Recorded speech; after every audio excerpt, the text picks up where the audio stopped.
अगर आप विदेश ट्रैवल करते हैं तो ये खबर आपके लिए ज़रूरी है। दिल्ली हाई कोर्ट में दायर एक PIL में कहा गया है कि चीनी फंडिंग वाली ट्रैवल कंपनियां आपका डेटा शेयर कर सकती हैं और आपका अकाउंट हैक हो सकता है। याचिका में ट्रैवल कंपनियों के लिए DPDP अधिनियम 2023 के प्रावधानों के तहत गाइडलाइन तय करने की मांग भी की गई है। जितनी भी टूर ट्रैवल करने वाली कंपनियां हैं, जितनी भी टिकट बुक करने वाली कंपनियां हैं, इनमें जो इन्वेस्टमेंट है वो चाइना का है।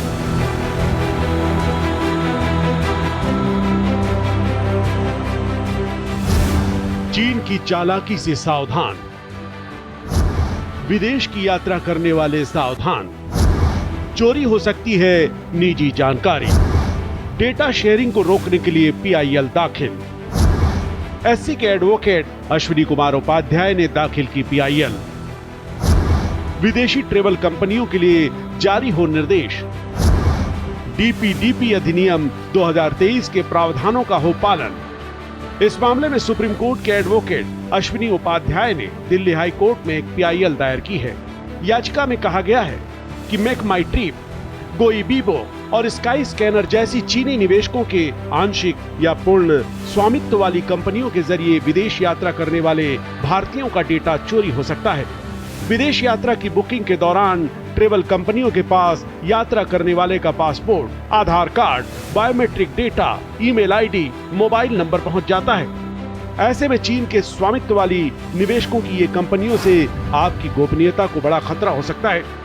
याचिका में कहा गया है कि केंद्र सरकार को नागरिकों के डेटा को गोपनीय रखने के लिए DPDP अधिनियम 2023 के प्रावधानों का पालन करने के लिए ट्रैवल कंपनियों को निर्देश जारी करने चाहिए। अगर फॉरेन का एयर टिकट है, विदेश जाने का एयर टिकट होता है, उसमें तो पासपोर्ट डिटेल भी लेती हैं, आधार भी लेती हैं, लेकिन वो कंपनी दूसरों के साथ डेटा न शेयर करे, अभी तक इसकी कोई गारंटी नहीं है। मैंने PIL फाइल करके मांग किया है कि जितनी भी टूर ट्रैवल करने वाली कंपनियां हैं, जितनी भी टिकट बुक करने वाली कंपनियां हैं, और खास तौर पे जो बाहर की कंपनियां हैं जिसमें चाइना की फंडिंग है, जैसे मेक माई ट्रिप, स्काई स्कैनर, गोइबिबो, इनमें जो इन्वेस्टमेंट है वो चाइना का है।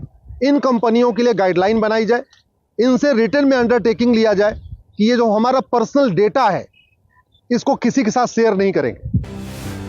विदेशी ट्रैवल कंपनियों के पास यात्रा करने वाले न सिर्फ आम आदमी का डेटा, बल्कि विधायकों, मंत्रियों, सुप्रीम कोर्ट और हाई कोर्ट के न्यायाधीशों और कई VIP लोगों का भी व्यक्तिगत डेटा होता है। PIL में ये कहा गया है कि केंद्र को ये सुनिश्चित करने के लिए ऐसे कड़े कदम उठाने होंगे जिससे विदेशी ट्रैवल कंपनियां किसी का भी पर्सनल डेटा शेयर न कर सके। जो टिकट बुक करने वाली कंपनियां हैं, खासतौर पे जो बाहर वाली कंपनियां हैं, वो केवल आम जनता का ही डिटेल नहीं लेती हैं।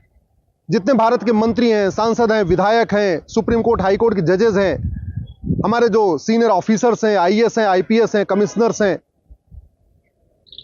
जर्नलिस्ट हैं, सबका पर्सनल डेटा उनके पास होता है। याचिका में जस्टिस पुट्टा स्वामी मामले का उल्लेख करते हुए कहा गया है कि सुप्रीम कोर्ट ने भी माना है कि निजता का अधिकार अनुच्छेद 21 के तहत एक मौलिक अधिकार है। साथ ही डेटा संरक्षण समिति, जिसे जस्टिस श्री कृष्ण समिति के रूप में भी जाना जाता है, उसने भी सुझाव दिया है कि सरकार की ओर से जारी पहचान पत्र के संवेदनशील व्यक्तिगत डेटा और उनके प्रोसेसिंग के लिए कड़े कानूनों की आवश्यकता होती है।